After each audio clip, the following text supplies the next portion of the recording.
¿Es usted Michelle? Así es, licenciado. Muy bien. Marisol, ¿cómo me escucha? Licenciado, se le escucha con total normalidad. Muy bien. Luz. Luz, ¿cómo me Licenciado, se le escucha? escucha bien. Bien, Muy licenciado. bien. Ok, el otro día me refería que somos 144 en la lista oficial, pero en los grupos que me han enviado solamente somos 140, ¿ya? Entonces, yo veo en la lista que hay 4 personas que no están regularizando su situación. Creo que son Blanco Condori Elizabeth, Calladuro Suárez Alejandra, Guanaco Gamarra Lucy y Torres Calzada Rocío. ¿Algunos de estos nombres están presentes? Bien, por favor, a nuestras ayudantes les pido de que si pueden comunicarse con esta gente, los ayuden a que regularicen su situación porque después llega el primer parcial y van a estar impedidos de dar el primer parcial, ¿ya? Licenciado, buenos días. ¿Me puede escuchar? ¿Quién está hablando? A ver, A Paso Nayeli, licenciado. La compañera Torres Calzada Rocío está en mi equipo, licenciado. ya, bueno, entonces puede ser que yo les dije creo que son, porque en la lista yo estoy un poco adivinando porque hay líneas blancas, entonces supongo. De todas maneras, hay 4 alumnos, porque somos 144, que no tienen regularizada su situación. En primer lugar, los grupos son de 140 alumnos solamente. En la lista que me ha enviado Michelle, solamente contabilizados 140 alumnos y son 144.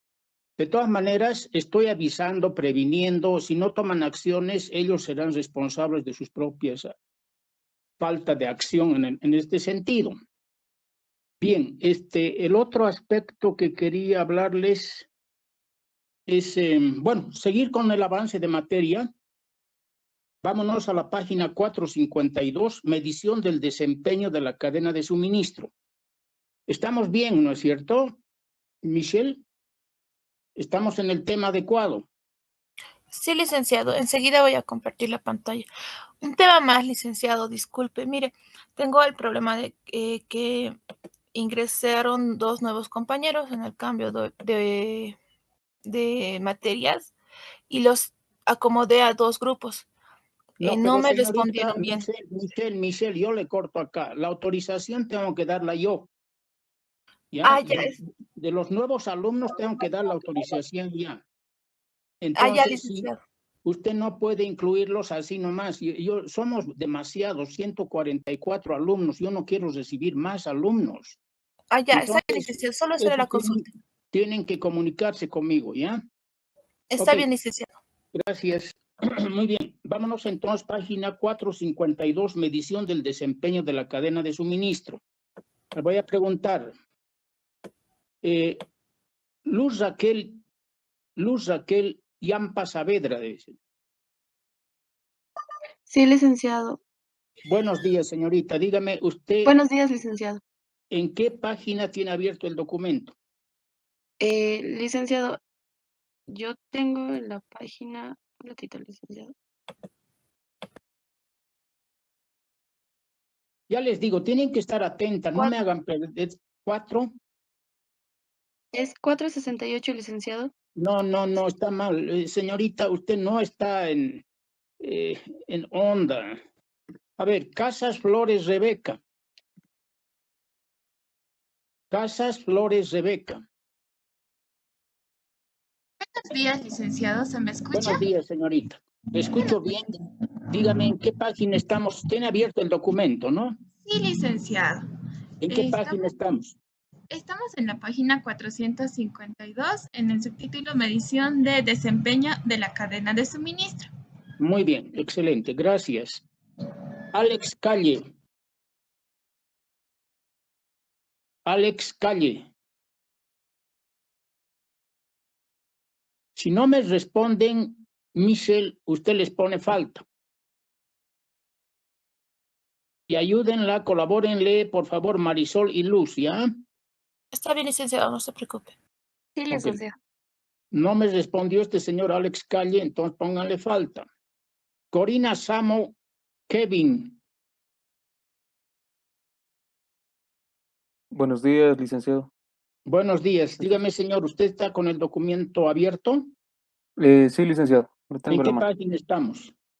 Estamos en la página 452. ¿Qué dice el título? Medición del desempeño de la cadena de suministro, licenciado. Muy bien, excelente, gracias. Bueno, vamos a continuar entonces, vamos a tratar de acabar esta lección ahora y comenzar con la otra, que seguramente ya les han comunicado y deberían haber bajado los documentos y el instructivo número 2 de la plataforma. Ok, dice medición del desempeño de la cadena de suministro. Este es un tema importante. ¿Por qué? Porque estamos midiendo el desempeño de la cadena de suministro. O sea, estamos evaluando el desempeño de la cadena de suministro. Y dice, la cadena de suministro requiere de estándares de medición, ¿no? O medidas para evaluar el desempeño de la cadena de suministro. Entonces requieren estándares de medición. La evaluación de la cadena de suministro es particularmente crítica. El mismo texto dice que es crítica porque utiliza la mayor parte del dinero de la organización. Eso tienen que tener muy presente, ¿no? Que la cadena de suministro utiliza la mayor parte del dinero de la organización invertida en todo lo que es el capital de operación para el movimiento y de la cadena de suministro. Está en compras, todo lo que es costos variables, que son compras directas del costo directo de materias primas, materiales directos y también materiales indirectos, ¿no? Que se utilizan en el proceso de producción. Por ejemplo, energía eléctrica, agua, combustibles, detergentes, ropa de trabajo. Bueno, hay una serie de costos variables, ¿no? Que son indirectos. Por consiguiente, acá se demuestra que es así.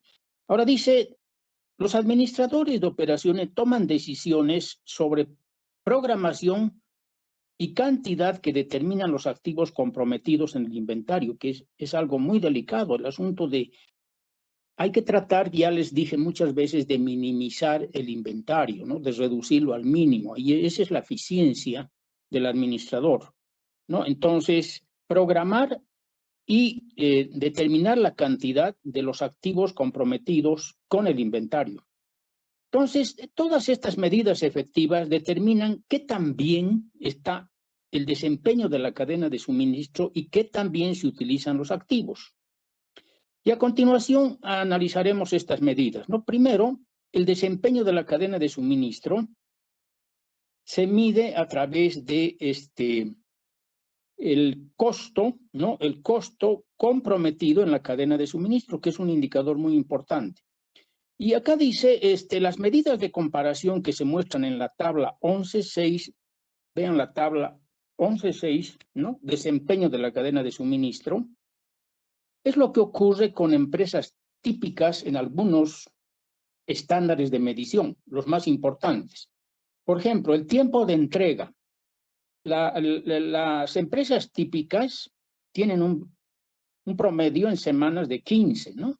Mientras las empresas de comparación, o sea, las que nos sirven de modelo, tienen 8 en tiempo de entrega de los productos.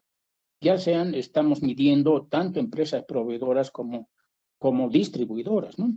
Tiempo necesario para colocar un pedido, 42 minutos una empresa típica, una empresa modelo de comparación 15 minutos. Porcentaje de entregas tardías, 33%, entregas tardías de producto, ¿no? Eso es una mala imagen. Las empresas de comparación, 2%. Porcentaje de material rechazado, las empresas típicas, 1.5%, ¿no? Y las de comparación, prácticamente un 10 milésimo de porcentaje, o sea, de por ciento. O sea, quiere decir que el porcentaje de material aceptado es el 99.9999%. O sea que es altísimo, ¿no? Las empresas de comparación, frente al material rechazado de las empresas típicas, que es 1.5%, que es alto. El número de faltantes por año, importante, el número de faltantes en los lotes, ¿no?, que se despachan. Empresas típicas 400, empresas de comparación 4, ¿no?, que es un 1%, el 10% es 40, el 1%, entonces es altísimo. Entonces, todos estas medidas, estos estándares de medición, o medidas como se llaman normalmente para evaluar el desempeño, hay que tenerlas muy en cuenta. Otra medida importante son los activos comprometidos en el inventario, ¿no? Y hay 3 medidas específicas en relación con los activos comprometidos con el inventario. Una es la cantidad de dinero invertida en el inventario, ¿no? Entonces, les vuelvo a repetir, todas las anteriores medidas, las principales son 5 medidas importantes, que es una primera medición del desempeño de la cadena de suministro. Las otras 3 están relacionadas con el inventario, ¿no? Primero está en lo que se llama el porcentaje invertido en el inventario. Entonces, eso es igual, ahí está la fórmula, una fórmula sencilla, una relación simple de la inversión total en el inventario entre los activos totales, ¿no? Activo fijo y variable, ¿no? Activos totales, inversión total en inventario. Eso por 100 nos da el porcentaje. Y acá esto llama rastreo de la inversión de esta empresa Home Depot en el inventario. Esta Home Depot es una empresa que se dedica a ventas al menudeo. Ese me parece que es a ver, dice, la administración de Home Depot desea rastrear su inversión en el inventario como una de sus medidas de desempeño. Home Depot tenía 11.400 millones de dólares invertidos en el inventario y 44.400 millones de dólares en activos, el año 2006, en activos total, ¿no? Activos totales. Entonces, el porcentaje ahí fácil de calcular, ¿no? En millones es 11,4, entre 44,4 por 100 es el 25.7%, que verdaderamente es bastante, a ver un momentito, Home Depot, ¿dónde está acá? Es ejemplos de rotación de inventarios. Inventario como porcentaje de activos, no está, a ver, Home Depot está 27%. Y acá está 25.7%, está en orden, ¿no? Está dentro de ejemplos de desempeño excepcional. Esta empresa tiene un desempeño excepcional. Ahí está, vean la tabla, 11.7, inventario como un porcentaje de los activos totales. Ejemplos de desempeño excepcional. En manufactura es 20%, ¿no? Toyota tiene un desempeño excepcional. Como porcentaje de activo total solamente tiene el 5%. El que Toyota, saben que lo que hace es aplicar el just in time, el HIT. O sea, programa su producción, es decir, pide pedidos anticipados para los próximos 3 meses a todas sus sucursales del mundo. Estas sucursales le envían todo lo que necesitan en automóviles, en vagonetas, en camionetas, etcétera. Bueno, y aquella sucursal que pida menos o pida más es ya su planificación errada o buena, ¿no? Entonces recibe todas esas programaciones para los próximos 3 meses, determina qué requerimientos de inventario va a tener y aplica el just in time. Entonces pide lo que necesita para esa producción. Entonces no le queda ni una tuerca, ni un tornillo. Entonces, Toyota tiene un desempeño excepcional, el 5%. Ventas al mayoreo, Coca-Cola tiene el 34%, perdón, el 2,9%, y el desempeño normal es 34%. No normal, pero es lo que en las empresas típicas es 34%. En restaurantes, McDonald's tiene un desempeño excepcional, el 0,05%, frente al 2,9% de las empresas típicas, ¿no? En ventas al menudeo, ¿no? Acá es el 27%, lo típico, y Home Depot tiene 25%. Ahí estamos casi, un desempeño excepcional casi está con lo típico, ¿no? Bien, entonces, como ven,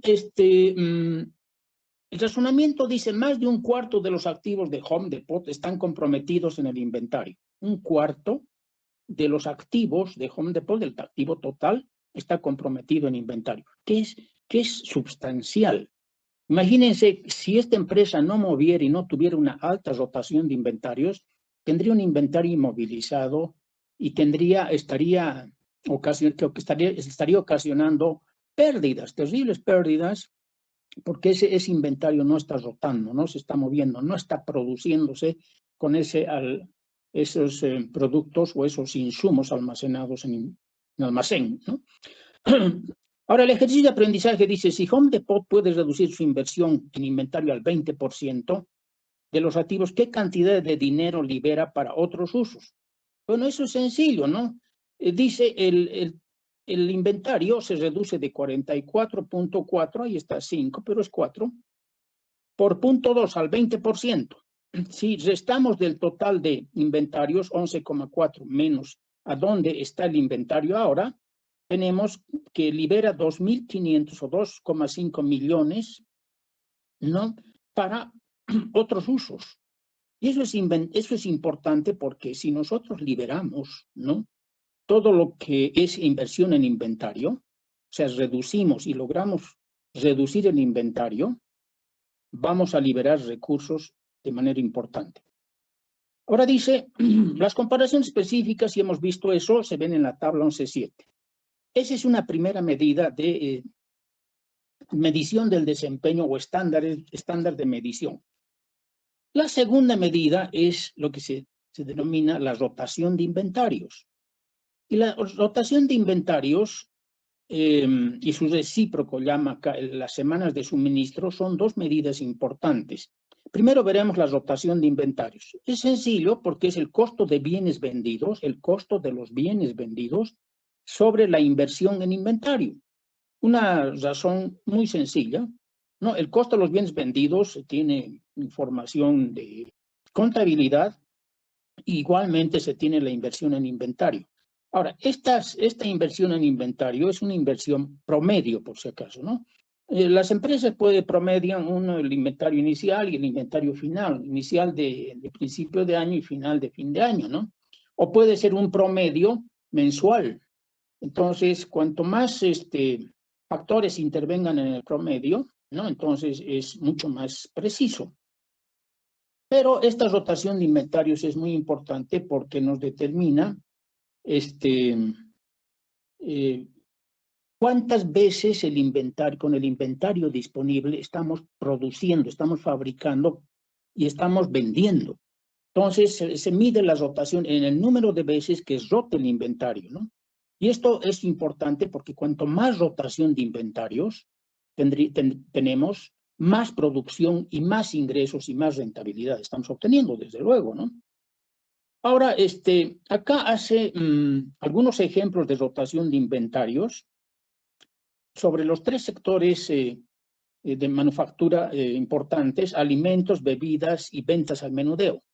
Ventas al menudeo son, por ejemplo, Walmart, que es un almacén al menudeo importantísimo, que tiene más de 3.000 sucursales en el mundo, y después, bueno, y en nuestro medio, ventas al menudeo son todos los supermercados, pues, ¿no? O las tiendas donde hay una relación directa con el consumidor. Entonces, fíjense, en alimentos, por ejemplo, Anheuser-Busch tiene una rotación de 15 veces, ¿no? Coca-Cola 14, Home Depot 5 y McDonald's tiene 112.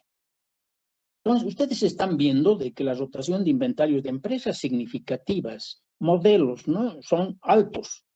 Y en manufactura tendríamos a Dell Computer, que es conocidísima, es una empresa de fabricación de computadoras que vende más de 30.000 millones o algo por ahí de dólares al año. Johnson Controls es una empresa, si no me equivoco, de productos farmacéuticos y de pañales y vacunas y hace una serie de cosas.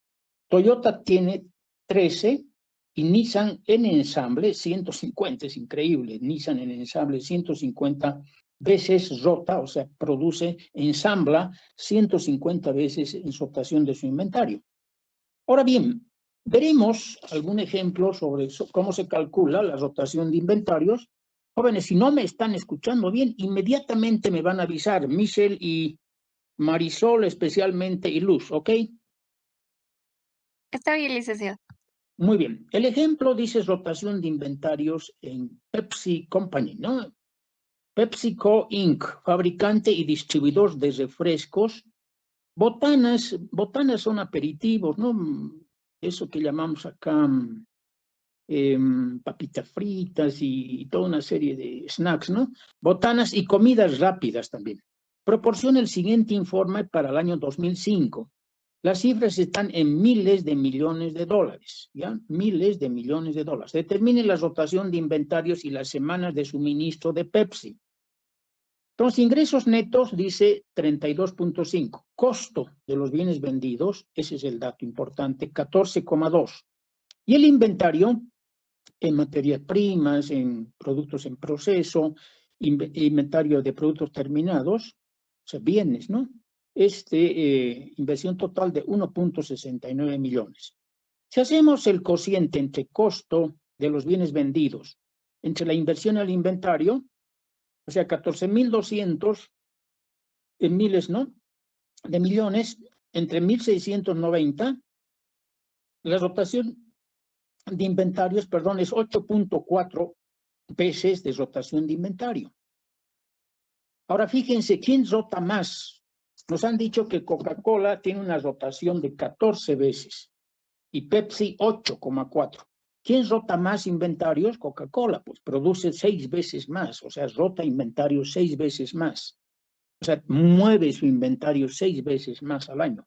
Mover el inventario quiere decir, bueno, que ese inventario se ha procesado en el sistema de producción, ya ha generado producción, ¿cierto? Entonces, ahora tenemos una medida estándar y común por medio de la cual evaluar el desempeño.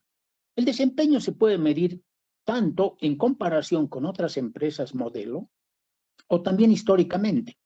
¿Cuánto yo he tenido de rotación de inventarios hace la gestión anterior, por ejemplo? O la gestión más pasada. Y así voy midiendo en función de lo que yo estoy haciendo y de lo que hacen las terceras empresas, ¿no? Bien, dice ejercicio de aprendizaje. Si el costo de bienes vendidos de Coca-Cola es de 10.800, la inversión en inventarios de 760, hacemos el cociente 10.800 entre 760 y eso es 14,2. O sea, si Coca-Cola tiene menos costo de bienes vendidos y también menos inversión en inventarios, aumenta fuertemente su rotación de inventario. O sea, ustedes están viendo el desempeño de la cadena de suministro, aparte de las 5 primeras medidas, el porcentaje de dinero utilizado en el inventario y la rotación de inventario son medidas importantes. Ahora, hay otra medida importante que son las semanas de suministro. Las semanas de suministro es la inversa de la rotación de inventarios. O sea, es la inversión en inventarios, ¿no? Inversión en inventarios sobre el costo anual de los bienes vendidos por semana. Entonces, eso se divide entre 52. Si hacemos medios por extremos, sería inversión en inventarios entre costo de los bienes vendidos por 52. Así es la fórmula más sencilla. Y ahí veremos el ejemplo de Pepsi, otra vez, dado en el ejemplo 5, la administración quiere conocer las semanas de suministro.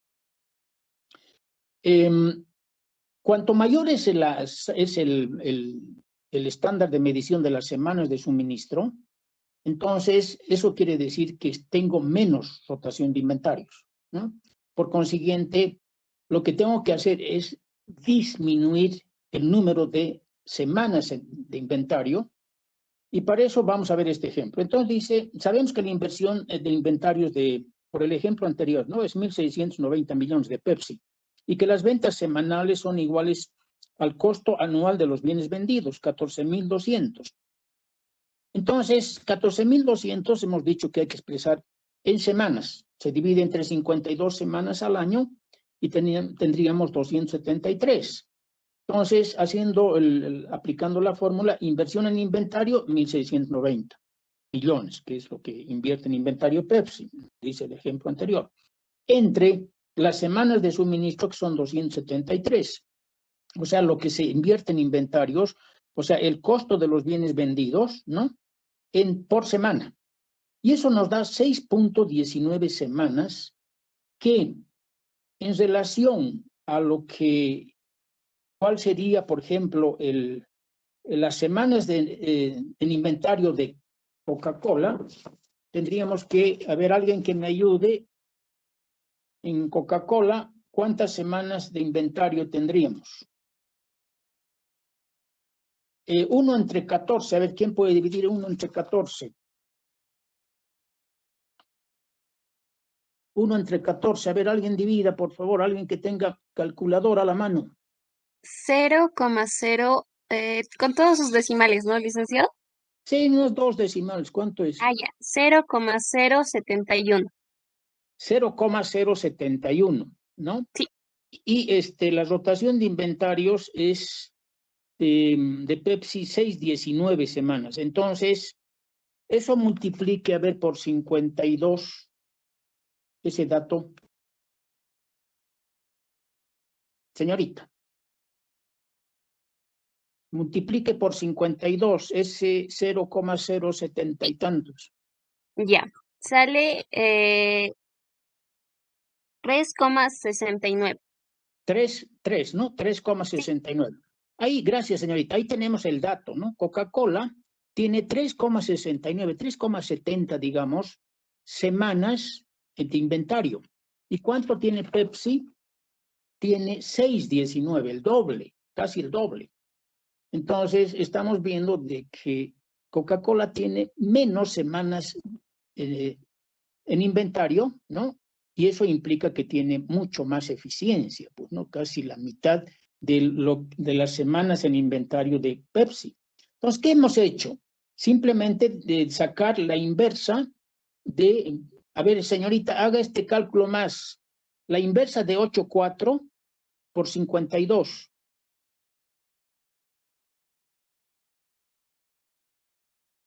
¿Cuál es el nombre, señorita, de usted que me está ayudando en cálculos? Marisol, licenciado. Ay, Marisol. Marisol, haga la división de Pepsi. 1 entre 8,4 por 52.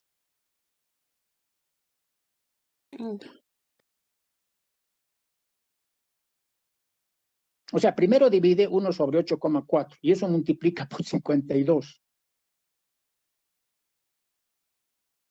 ¿Cuánto le sale? Listo, sí. 6,19.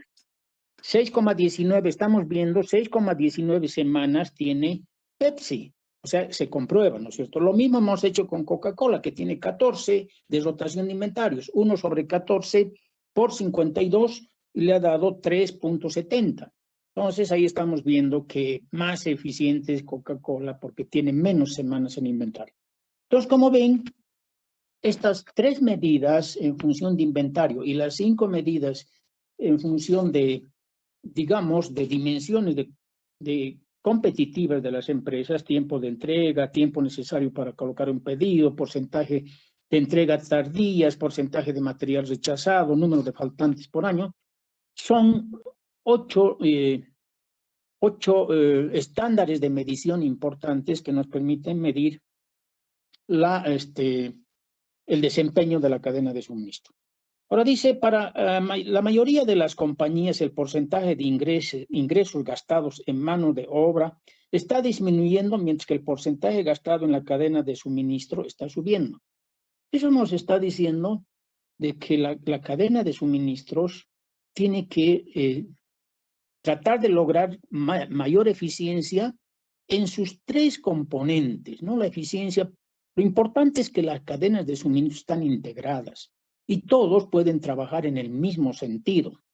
Por consiguiente, tanto el proveedor, el distribuidor como el fabricante pueden tomar medidas importantes para mejorar el desempeño de la cadena de suministro a comparación o en relación a que si estuvieran desintegradas y no estuvieran en función de una cadena de suministro y cada uno viese todo lo que le interesa, sus propios metas, objetivos, su propio plan estratégico integrado. Entonces, cada una anda por su lado, cada uno de los componentes de la cadena de suministro, y pues no se llega a lograr grandes eficiencias, y a lo que debe entender casi todos los administradores de sus empresas, porque las empresas son los que tienen su propia cadena de suministro, es integrar la cadena de suministro como una función administrativa vital para la empresa. Y ahí da algún ejemplo de Walmart, dice, por ejemplo, Walmart ha marcado el paso en el sector de las ventas al menudeo con su administración de la cadena de suministros reconocida mundialmente. Walmart es un ejemplo característico. Walmart, por si acaso les vuelvo a aclarar, es un almacén amplio de ventas al menudeo, que tiene todo tipo de productos para el hogar, de vestimenta, zapatos, todo, televisores. O sea, abarca prácticamente ventas en todos los sectores. Bien, entonces Walmart es un ejemplo de cómo maneja toda la eficiencia de la cadena de suministro y es reconocida mundialmente. Entonces, lean por favor esa parte. Yo como un corolario o una consecuencia de todo esto que hemos hablado, podría decir que en consecuencia es crucial para la cadena de suministros reducir la inversión en inventarios, lo que se logra con un movimiento rápido de bienes, ¿no? E incide en una mayor rotación de inventarios y un menor número de semanas de suministro. Ok, jóvenes, con esto hemos terminado esta lección, que como ustedes han visto, no está enfocada hacia lo cuantitativo, fundamentalmente a lo conceptual. Después, todo lo que sigue está en la práctica que ustedes están haciendo, la práctica principal de la primera lección, del primer instructivo que les he enviado.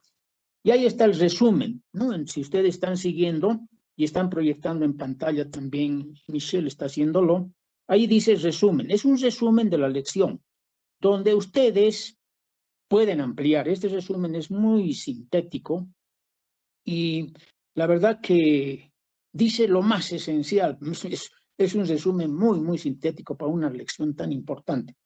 En los términos clave ahí están todo lo que es administración de la cadena de suministro, qué es administración de la logística, qué es envío directo, qué es Keiretsu. Todo eso les remite a la página donde está el tema para que ustedes saquen el término clave y definan. Es parte de la práctica principal. Problemas resueltos, ahí están.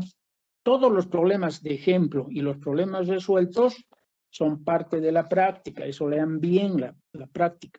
Hay una autoevaluación que ustedes tienen que responder. Ejercicios para el estudiante. Esto es individual, no es grupal, o sea, no entra dentro de la práctica. Preguntas para análisis, ahí está, eso tienen que responder. Luego está dilema ético, que es una experiencia que ustedes tienen que obtener individual, no es grupal, cada uno tiene su propia ética. Y ahí están problemas propuestos. De los problemas propuestos, yo les estoy mencionando en la práctica, no recuerdo cuántos, pero ahorita vamos a ver. En problemas propuestos les estoy pidiendo 1, 2, 3, 4, 5, 6. Y todos los problemas tienen respuesta. Michelle, si usted me hace recuerdo, les voy a mandar el documento de las respuestas, tanto del texto de Chase como del de Hender Render, ¿ya? Eso lo voy a publicar en la plataforma de la carrera ¿cómo se llama? En actividades, creo está, o en datos, en algunos de los subtítulos. Pero hágame recuerdo, Michelle, ¿ya? Está bien, licenciado. Muy bien. Después hay algo que viene para la práctica principal que se refiere a estudio de caso. Acá hay dos estudios de caso, uno de Dell, computadores Dell, o Darden, que es una empresa de restaurante, ¿no? Es un restaurante famoso. Y hay otra más, la de la cadena del hospital Arnold Palmer, que ese hospital es famoso, es un ejemplo de cómo nuestros hospitales deberían tratar de seguir. y la cadena de suministro de Regal Marine. De ahí hemos escogido para la práctica uno solo, me parece, sí. Caso de estudio, la cadena de Dell y la del otro de Arnold Palmer, Hospital Arnold Palmer. Son ¿cómo se llama? Casos cortos que ustedes los van a poder hacer en su práctica principal. Si hacemos un resumen de lo que estamos haciendo hasta ahorita, fíjense, el primer parcial, primer examen parcial, va a constar del capítulo 1, o sea, todo lo que se refiere a administración de la cadena de suministro, y del capítulo 2, que vamos a comenzar a ver ahora, que es administración y pronóstico de la demanda. ¿Ya? En el primer instructivo, o sea, referido a la administración de la cadena de suministro, ahí tenemos, en prácticas secundarias, tenemos 3 prácticas secundarias y una práctica principal. En el instructivo número 2, o sea, todo lo que se refiere a administración y pronóstico de la demanda, ¿no? Ahí tenemos problemas, prácticas secundarias tenemos 3 también. O sea, son 6 prácticas secundarias y 2 prácticas principales. Eso quiere decir que ustedes tienen que presentar gradualmente las secundarias y una semana después de terminada la lección. Hoy día hemos terminado la lección del instructivo número 1, o sea, del capítulo 1 referido a la administración de la cadena de suministro. ¿Cuándo tienen que entregar su práctica principal? Dentro de una semana. Y las prácticas secundarias es cada semana o después de cada clase que vayamos pasando. Ahora ustedes tienen de esta clase hasta el viernes para entregar todas sus prácticas secundarias de esta lección. ¿Ok? Entonces, cuando hemos acabado esta lección, ustedes ya han presentado una práctica principal y 3 secundarias.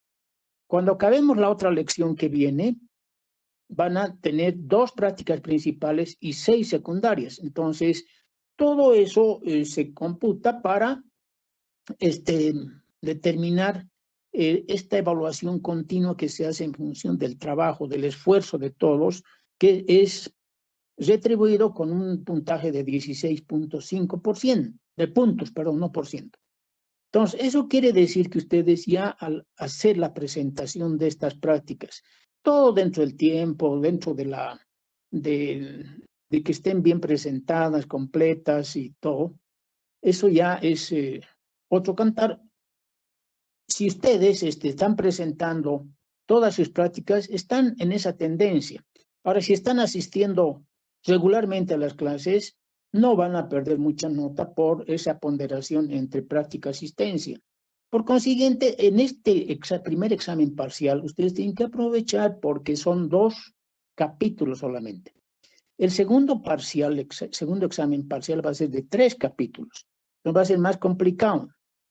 Y a medida que vamos avanzando se complica más. Entonces, ¿por qué yo he hecho esto? Para darles la opción de que en este primer parcial ustedes tengan una nota alentadora para que ustedes continúen animados en el curso, ¿ya? Muy bien, entonces, como hemos terminado esto, nos vamos al instructivo número 2. Y voy a preguntar si todos tienen el instructivo número 2. A ver. El instructivo número 2 se refiere a la administración y pronóstico de la cadena de suministro. Les he enviado, está publicado en la plataforma. Y también están publicados los 2 documentos. Uno que es administración y pronóstico de la demanda del texto de Chase y el otro que es pronóstico, simplemente se denomina, que es el capítulo del texto de Fender-Render. Para ser más exactos, administración y pronóstico de la demanda es el capítulo 15 del texto de Chase Aquilano y pronósticos es el capítulo 4 del texto de principios de administración de operaciones de Heiser-Render. Los 2 documentos los he publicado y los pueden bajar. Ahora, lo primero que voy a preguntarles, este es un capítulo con muy poca parte conceptual, pero la básica, la necesaria y mucho análisis cuantitativo. Es una lección enfocada hacia lo cuantitativo. ¿Qué es lo que debe ser? porque la administración y pronóstico de la demanda hay que conocer principalmente cómo proyectamos la demanda, que es un insumo súper importante para todo lo que es la planificación. La planificación empresarial, corporativa, la planificación estratégica, toda la planificación de la producción, la agregada, el plan maestro, la planificación de requerimientos de materiales y todo lo que es la programación de las operaciones desde el punto de vista principalmente de la programación de la utilización de la capacidad y la programación de la utilización de los recursos. Todo se hace en base a proyecciones de la demanda. Ahora, hay proyecciones de corto, mediano y largo plazo. El corto plazo es para que las empresas se manejen en función de un mercado, de planificación de la producción, justamente, corto plazo. Y el corto plazo es mucho más llevadero, es mucho más confiable en los métodos que se tiene, porque las empresas tienen estadísticas muy buenas.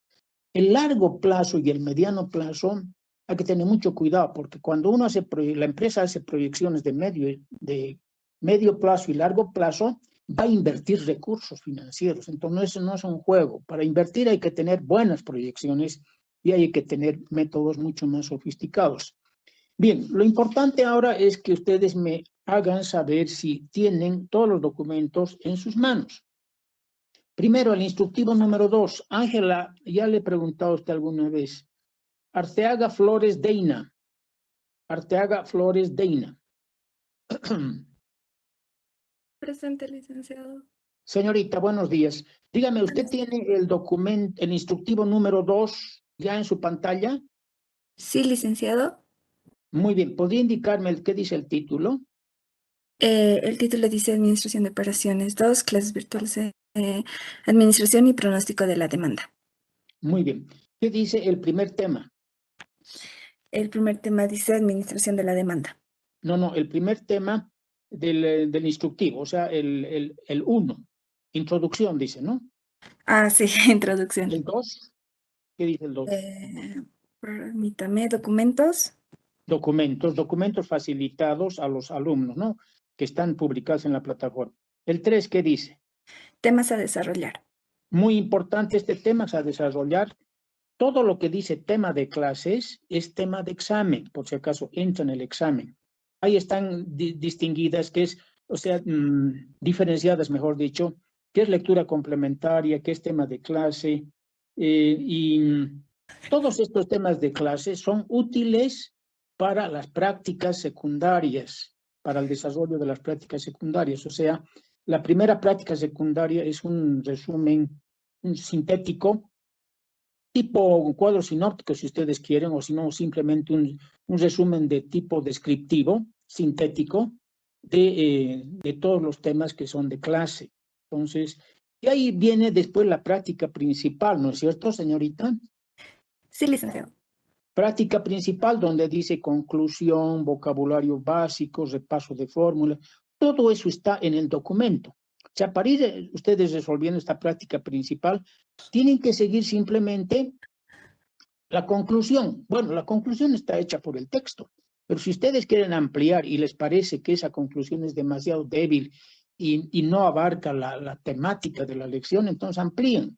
El vocabulario básico está dentro del documento. Lo único que tienen que hacer es copiar y ampliar ese documento, ese vocabulario básico, que son términos clave importantes, que si ustedes no los llegan a entender de acuerdo al resumen, lo que especifica sobre cada término clave el texto, entonces amplíen.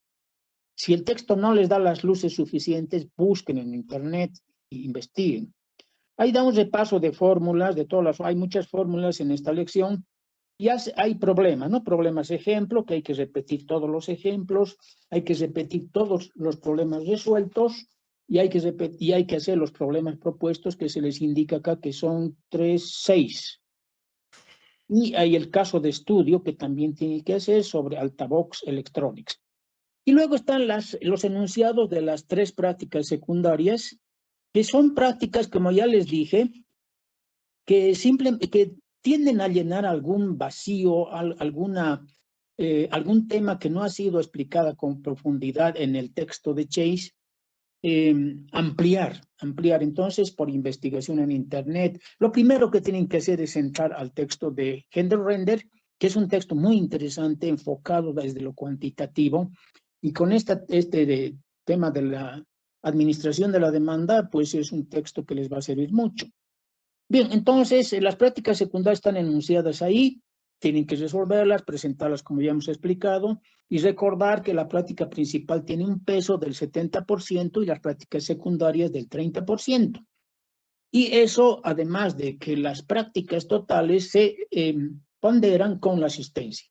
Pero después viene instrucciones generales, etcétera, y ese es el instructivo número 2. El documento que vamos a utilizar es el documento del texto de Chase Aquilano, y ese documento voy a preguntar si lo tienen a mano. Erika Carranza. Sí, licenciado, buenos Señorita, días. buenos días. Dígame, ¿usted tiene el texto de Chase Aquilano sobre administración y pronóstico de la demanda en su pantalla? Sí, licenciado. Muy bien. ¿Podría indicarme qué dice el título del capítulo? Administración y pronóstico de la demanda. Muy bien. Leamos del 467 al 512. ¿Qué dice el punto 467? O sea, el primer punto a tratar. El almacén de datos de Walmart y luego sigue el Walmart. 468, administración de la demanda. ¿Qué más? Luego está tipos de pronóstico, componente de la demanda, técnicas cualitativas de pronóstico, análisis de serie de tipo, pronóstico de No, relaciones a ver, eso vaya bien. Análisis de series de tiempo, tiempo, ¿ya? ¿Qué más? pronóstico de causales, pronóstico Pronóstico enfocado, de... No le he escuchado de bien. Pronóstico de... relaciones causales. Bien, después.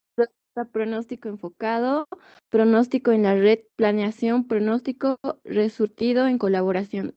Tema Luego muy está importante. Conclusión, ¿y qué más? caso altavoz altavoz Altavoz electrónico, que es un caso que está propuesto al final del texto y que tienen que ustedes incluirlo en su práctica. Muy bien, muchas gracias. Gracias, señorita. Está bien, está usted en onda.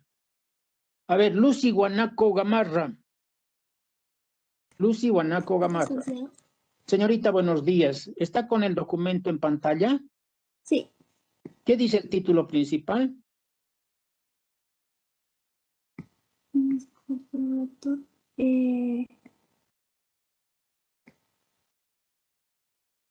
Creo que no lo tiene usted en pantalla. Tiene que estar mucho más activa, señorita. No tiene que estar distraída. A ver, Maciel Calizaya. Maciel Calizaya.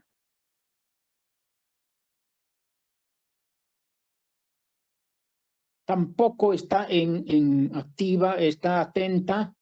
Le pone falta, por favor, Michelle, ¿ya? Maciel Calizaya no está atenta.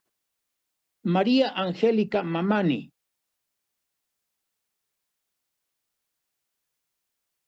Buen día, María, licenciado. buenos días, señorita. Dígame, ¿tiene el documento en mano? En pantalla, mejor dicho. Sí, administración y pronóstico de la demanda. Ya, muy bien. Gracias, señorita. Una persona más. Cierre su micrófono. Rocío Torres Calzada. Licenciado, buenos días. Buenos días, señorita. ¿Tiene el documento? Por favor, lea el título. Administración y pronóstico de la demanda. Muy bien. ¿Qué dice el tema 493? Y un momento. Pronóstico de relaciones causales. Muy bien. Pronóstico de relaciones causales. Ese es uno de los puntos importantes a estudiar también. Bueno, muchas gracias. Ok, jóvenes, entonces vamos a empezar con esta nueva lección, que es, como les dije, ya tiene un enfoque cuantitativo, ¿no? Y sería conveniente leer lo que es la lectura complementaria inicial. Vamos a pedir a alguien que pueda leer esto. ¿Alguien que quiera leer, manifiéstense, por favor? Muy bien, ¿cuál es su nombre? No estoy viendo dónde está usted. Carlos Canaviria Martínez, ¿no? Por favor, trate de elevar el volumen un poco y lea pausado.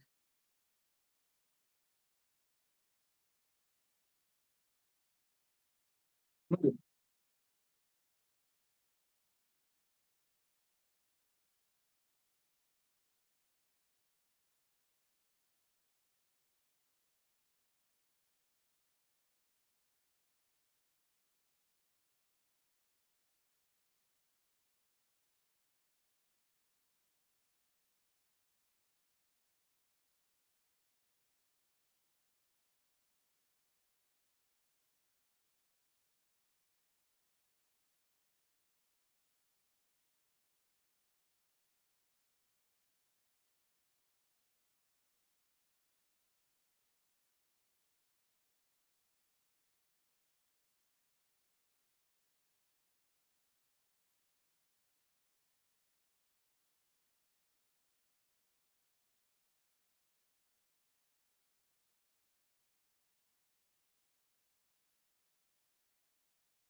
Desempeño, no desempleo.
Muy bien, gracias.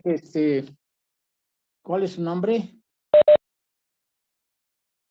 Carlos Canaviri es usted, ¿no? Carlos Canaviri, ¿no?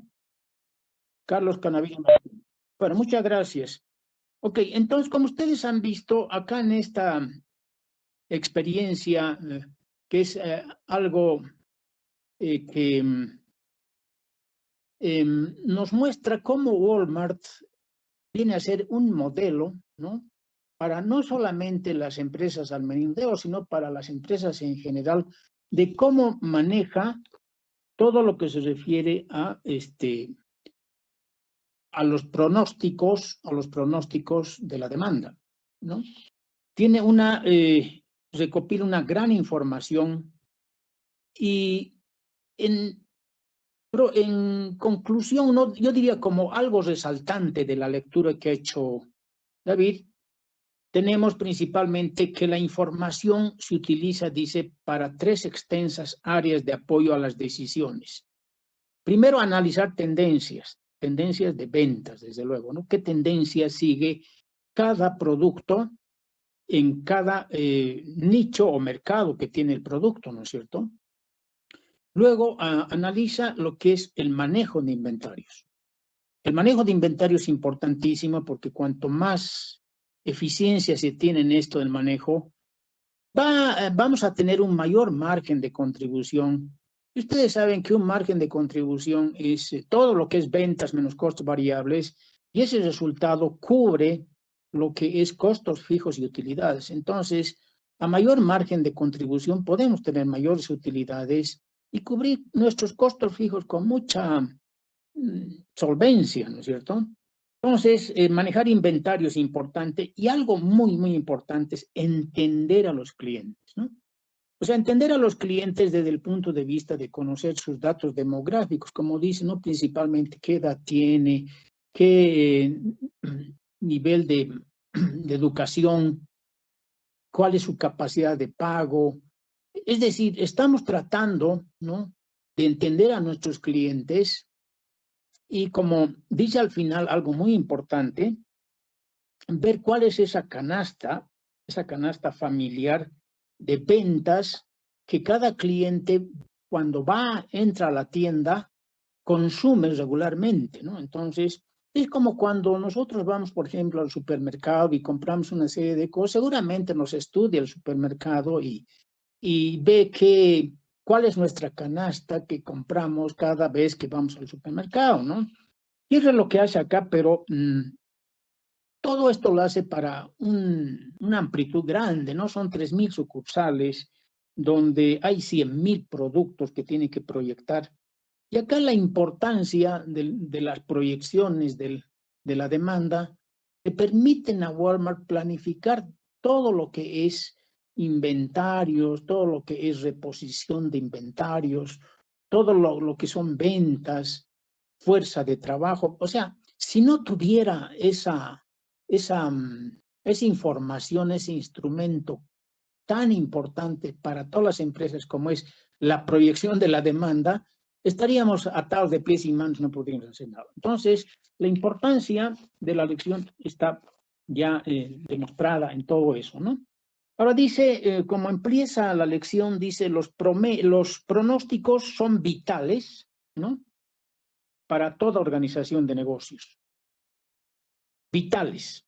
El pronóstico es la base de la planeación. Ahí está hablando de la planeación corporativa a largo plazo. Es la planeación empresarial que va unada con la planeación estratégica de la empresa y que es hecha a alto nivel de la empresa, ¿no? Donde ahí se están planificando inversiones para que la empresa tenga su posicionamiento en el mercado a mediano y largo plazo, y se está planificando la competitividad en relación a otros competidores del rubro, pues, del producto de la empresa, ¿no? Entonces, el pronóstico, dice, la base de la planeación corporativa a largo plazo. Bueno, y eso se va bajando dentro de lo que es la empresa, y principalmente el área de operaciones utiliza mucho los pronósticos en lo que es la planificación de la producción. La planificación y control de la producción, pero todo lo que se planifica se puede controlar. Entonces, la planificación y control de la producción, pero no se queda ahí, sino llega a lo que es la programación. La programación, que ya está relacionada con pedidos y tiempos, y está relacionada con la programación de la capacidad de producción, ¿no? La asignación de capacidad en función de la planificación, y también la programación de la fuerza de trabajo, que es muy importante. Bien, entonces acá nos dice que en las áreas funcionales de finanzas y contabilidad, los pronósticos, ¿no?, de la demanda proporcionan el fundamento para la planeación de presupuestos y el control de costos. Indudable, ¿no? ¿Cómo se maneja el área de finanzas?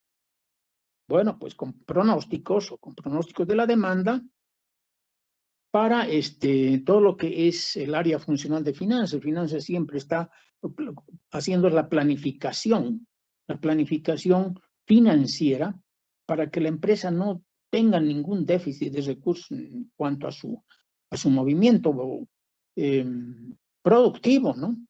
Ahora, y también el área de contabilidad en todo lo que es el control de costos. El área funcional de mercadeo, marketing, depende de los pronósticos de ventas para planear productos nuevos, ¿no? Entonces, cuando se va a introducir un nuevo producto al mercado, seguramente el área de marketing está haciendo alguna investigación de mercado. Esa investigación de mercado es cuando son productos nuevos que no tienen estadísticas y hay que hacerlas sí o sí, ¿no? Bueno, entonces ahí se sacan conclusiones muy importantes sobre la planificación de la demanda. también tomar decisiones clave. El personal de producción de productos nuevos, el personal de producción y operaciones toma decisiones periódicas, como ya les dije, sobre la planificación y programación de la producción, importantísimo, ¿no? Y también todo lo que es la planificación de todo lo que se refiere a maquinaria, ¿no? Tecnología, maquinaria, creación de nuevas líneas de producción, bases de datos, etcétera. Todo lo que se requiere, como ya les vuelvo a repetir, mirando en la planificación, ¿no? Siempre siguiendo, porque ninguna de las áreas funcionales puede desprenderse pues, de la planificación corporativa. Ese es el norte que tienen que seguir todas las áreas funcionales. Entonces, cualquier planificación que haga cualquier área funcional de la empresa tiene que basarse primero pues, en el plan corporativo, en el plan empresarial y el plan estratégico.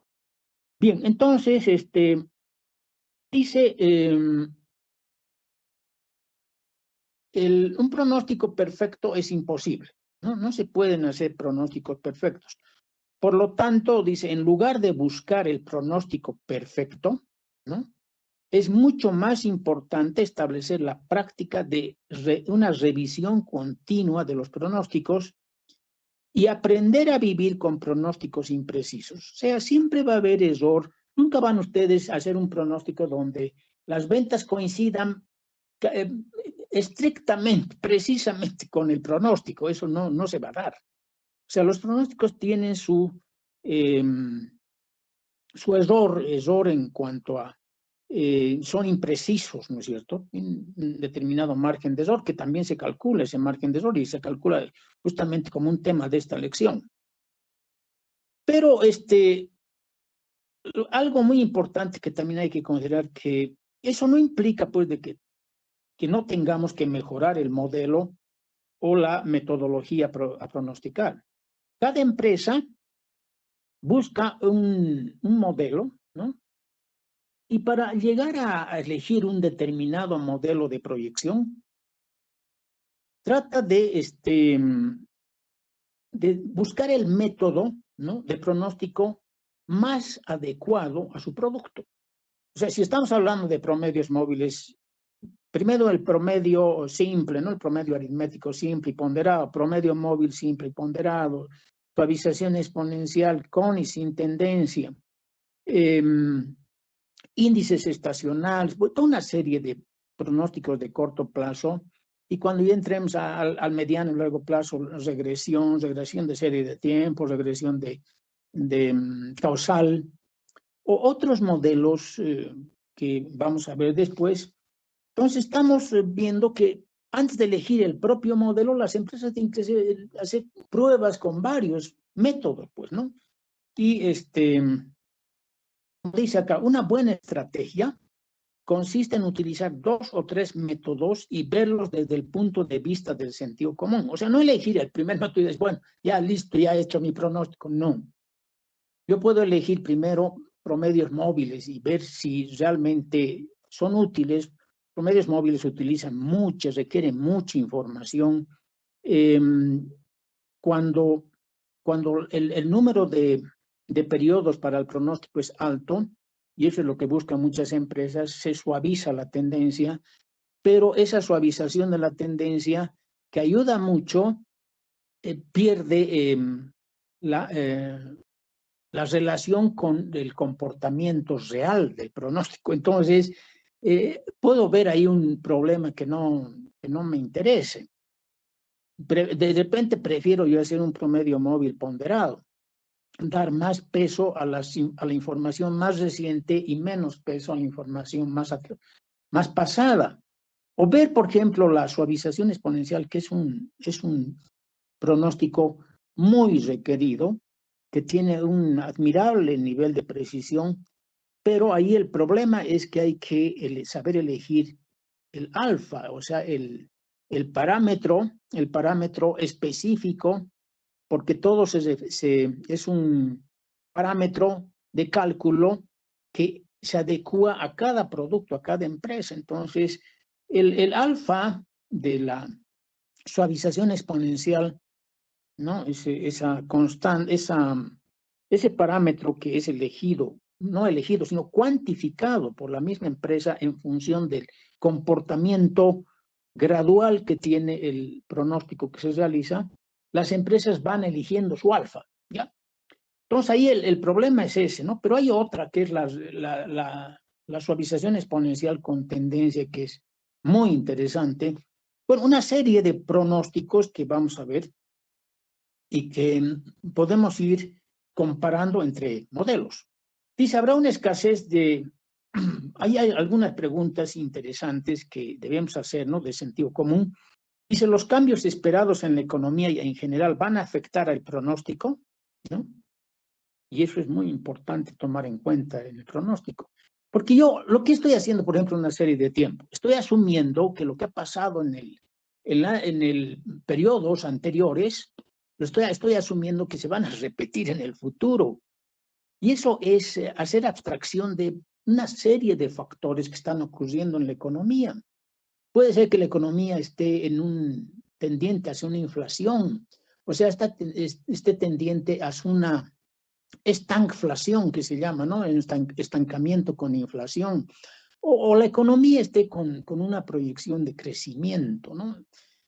Por consiguiente, si yo no pongo los ojos sobre lo que está ocurriendo en la economía, estoy haciendo abstracción de factores muy importantes y me estoy basando fríamente en cálculos matemáticos y eso no tiene mucho sentido. Entonces acá dice, los cambios esperados en la economía en general van a afectar el pronóstico y cuando ocurre eso hay que modificar los pronósticos que hemos calculado. Bajarles un 10, un 15%, ya eso está en función del porcentaje de acuerdo al otro análisis sobre el comportamiento de la economía. Dice, hay cambios en el comportamiento del consumidor industrial y privado. Eso es importante. El consumidor industrial es el consumidor de productos intermedios y el consumidor privado es el consumidor del producto final, o sea, bienes de consumo final. Por consiguiente, tenemos que ver cuál es el comportamiento del consumidor, especialmente en lo que se refiere a las preferencias del consumidor, ¿no? Entonces, estas preferencias tienen que ir siendo ajustadas porque esos requerimientos nuevos del consumidor requieren de repente tecnologías mucho más actualizadas o requieren una reacción flexible ante el comportamiento del diseño de nuevos productos que el consumidor requiere. Entonces, si las empresas no reaccionan en ese sentido, va a haber un competidor que va a satisfacer los requerimientos del consumidor. Y eso hay que ver, entonces, introducir como parte esencial en el pronóstico. Dice, ¿habrá una escasez de artículos complementarios esenciales? Bueno, es otro aspecto. Todos los productos tienen sustitutos o complementarios, y eso hay que ver el comportamiento. Por consiguiente, dice, la revisión y actualización continua nos permite información nueva, ¿no? Para un pronóstico exitoso. Bien, en este capítulo se revisa el pronóstico desde dos puntos de vista. Uno es el pronóstico cualitativo, ¿no? Que ahí no, salvo lo que es la investigación de mercados, que todos requieren un procesamiento estadístico. No, los otros métodos, por ejemplo, hablamos del método de las técnicas acumulativas, la investigación de mercados, el grupo de consenso, la analogía histórica, el método Delphi, una serie de métodos cualitativos que no requieren sino un análisis, como su nombre indica, desde el punto de vista cualitativo. Mientras que todo lo que es cuantitativo se centra en técnicas cuantitativas. Y en este capítulo se ven esas técnicas, especialmente en lo que se refiere a promedios móviles, regresión lineal, curvas de tendencia, razones estacionales y otra serie hay un análisis que se denomina el pronóstico enfocado, que es muchas empresas pequeñas y medianas utilizan este pronóstico enfocado, que es muy interesante. y vamos a ver en la parte final de la lección ese tipo de pronóstico. También se estudian en la lección las fuentes de medición del error del pronóstico. Muy importante. Especialmente, bueno, uno de los errores fundamentales tendría que ser a través de la desviación estándar, pero se utiliza más el MAD, ¿no? La desviación media absoluta, que es una medida del error del pronóstico más utilizada, y hay otras medidas que vamos a ver en su momento.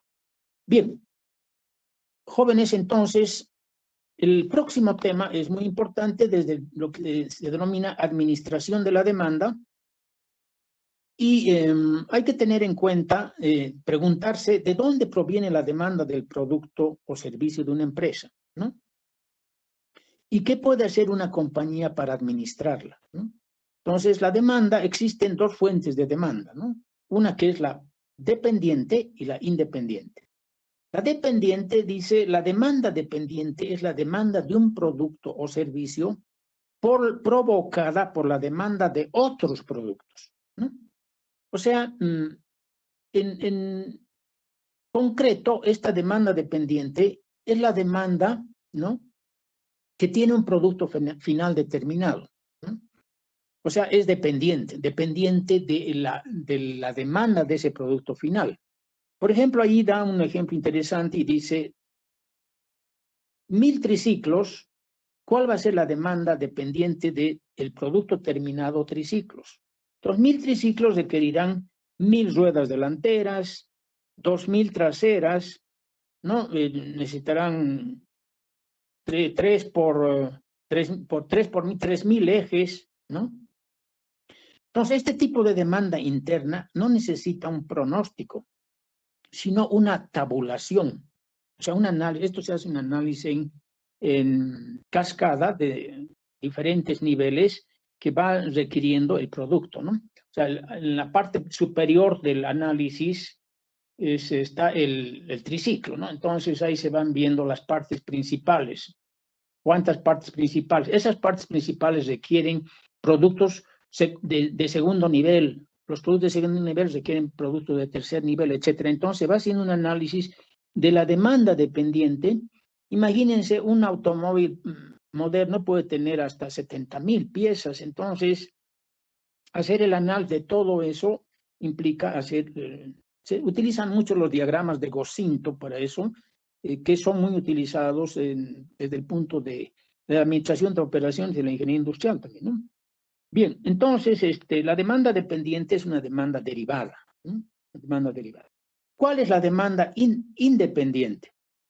La demanda independiente no se deriva directamente de la demanda de otros productos. Entonces, si hacemos ya una diferenciación entre lo que es independiente y dependiente, independientes son todas las partes, piezas, ensambles y subensambles que tiene un producto final, ¿no? O las materias primas, materiales directos que tienen un producto final. Y la demanda independiente es el producto final, la demanda del producto final específicamente. Bien, ahora dice, una empresa no puede aceptar mucho, no puede hacer mucho respecto a la demanda dependiente. O sea, la demanda dependiente, como nos han dicho, es una demanda que no requiere pronóstico, que está en función del pronóstico del producto final. Muy bien, hay que hacer esa aclaración porque en lo que nos vamos a abocar hacia adelante es la demanda independiente, es la que más nos interesa. Ahora dice, en relación con la demanda independiente, las compañías pueden hacer mucho por mover esa demanda. Por ejemplo, dice, adoptar un papel activo para influir en la demanda. ¿Cómo? Entonces, las empresas pueden ofrecer incentivos tanto a los clientes como a su personal, crear campañas para vender sus productos y bajar precios. O sea, yo hago una campaña publicitaria y puedo mover esa demanda que puede haber estado, digamos, un poco lenta, parada. Si hago una campaña publicitaria o bajo precios, ¿no? O ofrezco incentivos a mis clientes. El otro aspecto que puedo hacer para mover la demanda es, o sea, en la demanda independiente estamos hablando ya, ¿no? Adoptar un papel pasivo y simplemente responder a la demanda. Es otro aspecto que puedo tomar en cuenta. O sea, no tratar de cambiar la demanda, sino que la acepto tal como llega. O sea, si una compañía funciona a toda su capacidad y no tiene más capacidad de producción y está saturada su producción al 100%, ¿no? Entonces, lo que hará es no tratar de cambiar la demanda, sino aceptar tal como llega. Ahora, si la demanda excede a la capacidad de producción de esa empresa, lo que tiene que pensar esa empresa es ampliar pues, su producción para vender más. Y eso entrará dentro de su planeación estratégica. Ahora dice, otras razones para que no tenga el poder de cambiar la demanda es debido al gasto en publicidad, ¿no? Es probable que el mercado sea fijo y estático y no necesite gastar en publicidad. Existen otras razones competitivas, legales, ambientales, éticas y morales, por las que la demanda del mercado se acepta de manera pasiva. Entonces, una demanda pasiva es cuando yo no tengo interés de mover el mercado, pero sí hay otras empresas que sí tienen mucho interés y la generalidad son estas empresas que, por eso ustedes van a ver las campañas publicitarias que se hacen en televisión, pues ayudan muchísimo a que la demanda de ciertas empresas que no están vendiendo empiecen a vender muy activamente. Bien, entonces la administración de la demanda está relacionada con todos esos aspectos y entramos a ver los tipos de pronósticos, ¿no? Y dice, el pronóstico se puede clasificar en 4 tipos básicos, ¿no? Está el pronóstico cualitativo, está el análisis de series de tiempo, están las relaciones causales y la simulación. En cuanto al último, la simulación, son modelos que normalmente se hacen en computadora y se realizan para que se asemeje en el modelo, el modelo se asemeja a la realidad. Y al hacer esto, estamos evitando hacer en realidad un modelo costoso. En realidad ya no es modelo, estaríamos haciendo algo en realidad, pero muy costoso. Y la simulación asume una serie de variables, ¿no? En relación al objeto que estamos buscando. Por ejemplo, decir, bueno, quiero hacer un análisis de simulación sobre los clientes y empiezo a tomar las variables para hacer una segmentación, por ejemplo, y empiezo a ver todo lo que es la demografía del cliente, ¿no? Su edad, su nivel de estudios, nivel de educación, su capacidad de pago, una serie de aspectos. Y ahí empiezo a hacer la simulación para entender mejor al cliente y hacer una segmentación, por ejemplo.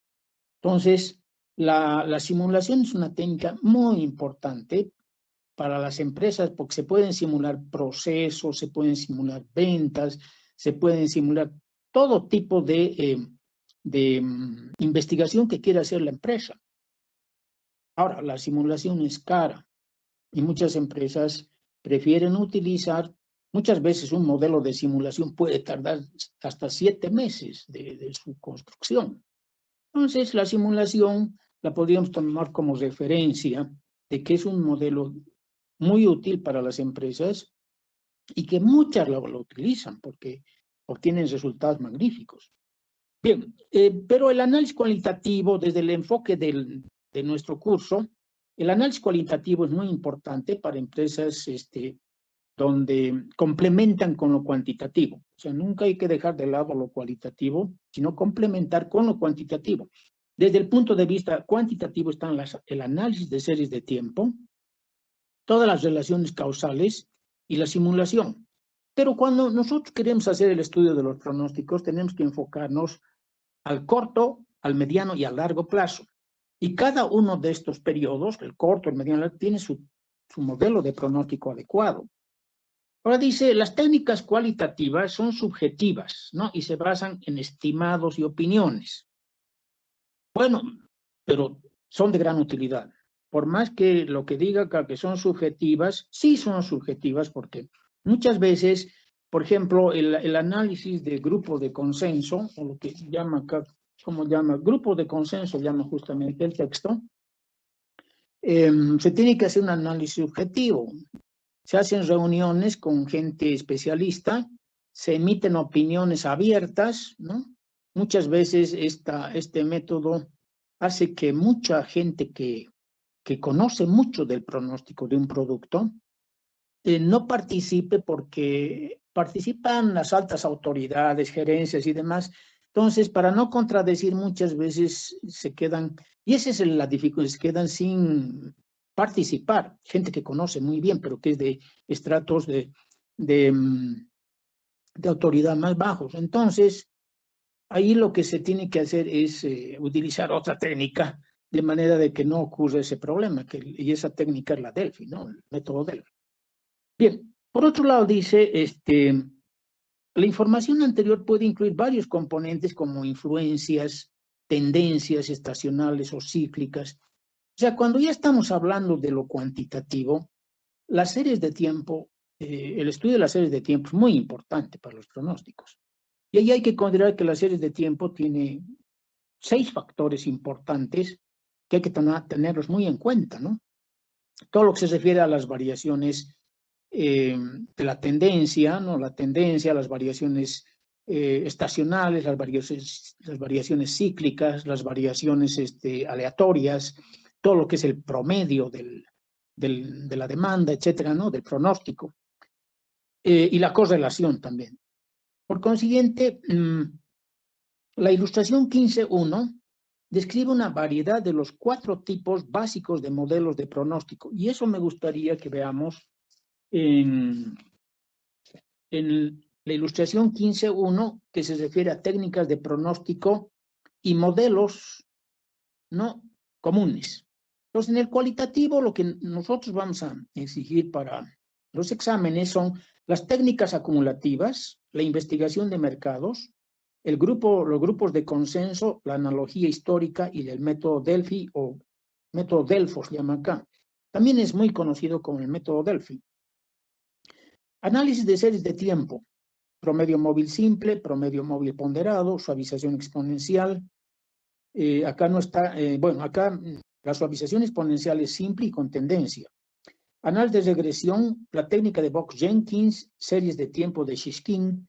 Bueno, esos son ya métodos muy sofisticados, costosos, donde hay que hacer una relación costo-beneficio. Y si el costo del estudio de pronóstico es muy alto, probablemente yo no lo tome porque muchas veces es tan alto, mayor al costo de beneficio que voy a obtener con ese pronóstico. Entonces, por consiguiente, ahí me quedo con los métodos de pronóstico cualitativo, series de tiempos, relaciones causales, y no entro a estos modelos como la técnica de Box-Jenkins y la técnica de Shishkin, que son muy sofisticados. En causales tenemos el análisis de regresión, los modelos econométricos, los modelos de insumo-producto, o sea, entrada-salida, los modelos de principales indicadores, y ahí está el último, el modelo de simulación, que es un modelo súper excelente, pero muy caro. Bien, entonces acá en lo cualitativo están las técnicas acumulativas, que es una recopilación de las entradas de aquellos que se encuentran al final de la jerarquía y que tratan con lo que se pronostica. Esto normalmente se llama, las técnicas acumulativas se llama el grassroots en inglés, grassroots, ¿no? Raíz de pasto, no la raíz de pasto, que se refiere a aquellos componentes, ¿no? O vendedores, ¿no?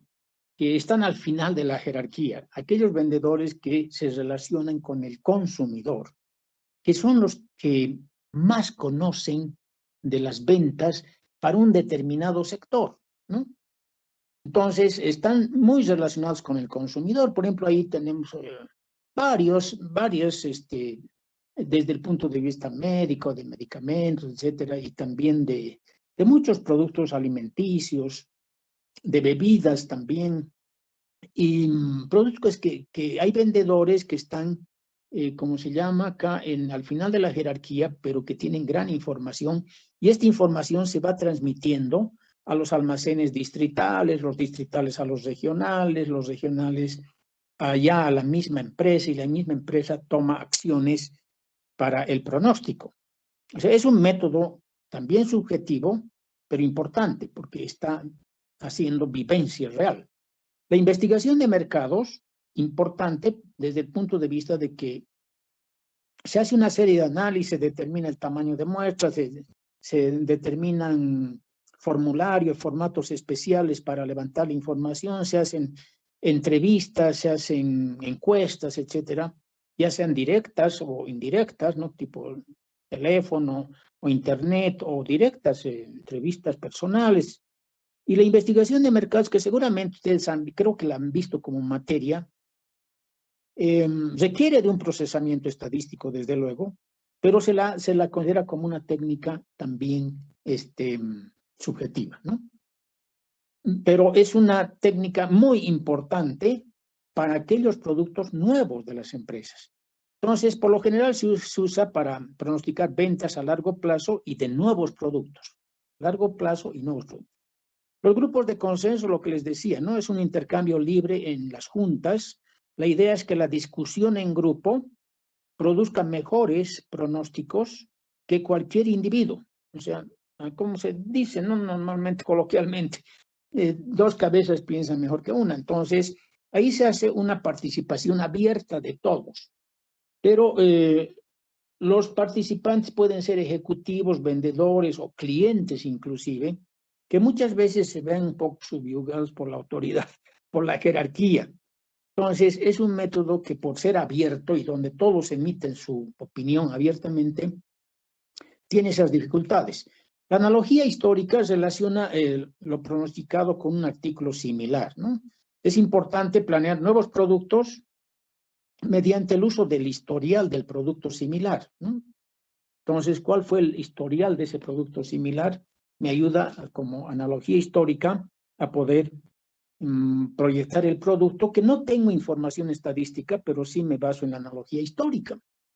Y el modelo de Delfis, que es parecido al grupo de consenso, pero consta de un grupo de expertos que responden a cuestionarios, ¿no? A cuestionarios sucesivos.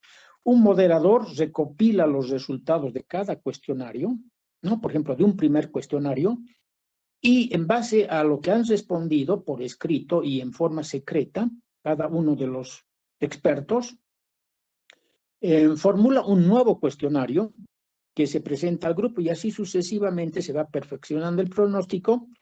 Y existe también un proceso de aprendizaje para el grupo, porque cada vez que se hace el cuestionario secreto, el moderador va dando mayores luces, y por eso dice acá un aprendizaje de grupo, mientras recibe información nueva.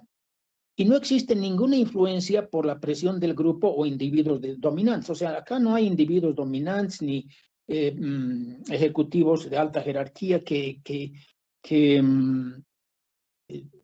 influyan, ¿no? Influyan sobre la participación del grupo. Es secreta y es por escrito. Entonces, el método Delphi es un método utilizado no solamente en pronóstico, se utiliza en muchos aspectos de la investigación de la empresa, que requiera hacer investigación, desde luego. En cuanto al análisis de tiempo, el promedio móvil simple, el promedio móvil ponderado, la suavización exponencial simple y con tendencia, el análisis de regresión y las técnicas sofisticadas de Fox-Jenkins y series de Shiskin son análisis de series de tiempo cuantitativas, ya no son cualitativas, ¿no? Y también tenemos las causales, que es análisis de regresión causal, que es la más utilizada. Están los modelos econométricos, el modelo insumo-producto, que es muy utilizado por la industria principalmente, y principales indicadores, que es otro modelo, y los modelos de simulación. Todos estos modelos de tipo cuantitativo los vamos a ver uno por uno, o sea que les aconsejo leer lo que dicen en forma resumida de cada modelo. Por ejemplo, vamos a leer alguno. ¿Qué es la suavización exponencial? Dice, los puntos de datos recientes se ponderan más, los datos recientes se ponderan más y la ponderación sufre una reducción exponencial conforme a los datos se vuelvan más antiguos. O sea, hay una reducción exponencial de la importancia del dato más antiguo respecto al actual. Y eso es muy importante, porque cuando se da ¿cómo se llama? Esa reducción exponencial a los datos más alejados en el tiempo, ¿no? Estamos utilizando nosotros, utilizando un parámetro que se llama el alfa de la suavización exponencial, que nos permite hacer esa reducción exponencial. Por eso es que les decía, ese parámetro es muy importante que las empresas lo elijan. Pero no voy a incidir más en esta ilustración y voy a sugerirles que ustedes lean con más detenimiento, ¿no? Lo que sí vamos a entrar al nuevo punto, que son los componentes de la demanda, ¿no? Y aquí tenemos que hablar que la demanda de productos o servicios se puede dividir en 6 componentes, ¿no? O sea, estamos hablando ya la demanda de productos o servicios, ¿no? De bienes o servicios en realidad, bajo el enfoque de la serie de tiempo, ¿no? Entonces, dice, se puede dividir la serie de tiempo en 6 componentes. Demanda promedio para el periodo, una tendencia, se va a ver una tendencia, elementos estacionales, elementos cíclicos, la variación aleatoria y la autocorrelación. La ilustración 15.2 muestra una demanda durante un periodo de 4 años, así como un promedio, la tendencia y los componentes estacionales o la aleatoriedad alrededor de la curva de la demanda uniformada. Esta ilustración es muy importante porque nos va a permitir visualizar cuáles son los componentes de la demanda en un análisis de, como dice el cuadro, demanda histórica de productos que consiste en una tendencia al crecimiento y una demanda temporal. Entonces, número de unidades en la demanda. Ahí está todo lo que es en 4 años, cómo se ha comportado la demanda desde el punto de vista de la demanda real. La demanda real es la línea esa ondulada que tiene una tendencia ascendente. ¿Están fijando? No es esa demanda en la línea ondulada, en la curva ondulada, no es horizontal, sino que va subiendo. Por consiguiente, la demanda tiene una tendencia, y está, la tendencia es esa línea roja, que está casi al centro, ¿no? Del comportamiento de la demanda creciente. Todos esos puntitos que están alrededor de la demanda ondulada, creciente, son las variaciones aleatorias de la demanda, que son imprevisibles, pues son aleatorias, ¿no es cierto? Y en todo lo que ven ustedes, en lo que están en las cimas, en las cúspides de la demanda, de la ondulación, todas las partes superiores, eso se llama la estacionalidad. Es decir, hay un momento en la estación del año, ¿no?, en que se vende más ese producto.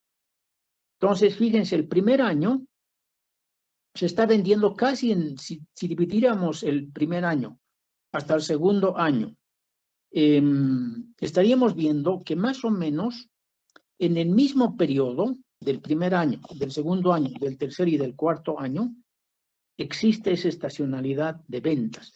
Y eso es lo que ocurre, eso es la estacionalidad por la época del año, pues, ¿no? Por ejemplo, si yo vendo poleras especialmente que es una vestimenta para el calor, y si yo vendo más poleras, ¿cuál será la estacionalidad? Será pues la primavera y el verano, especialmente el verano. Pero si voy a vender chompas de lana, su estacionalidad será el invierno. Por consiguiente, hay meses del año y ahí es lo que está representando esa estacionalidad. Luego hay dentro lo que nos dijo la demanda. ¿Aló? Sí. ¿Alguna pregunta?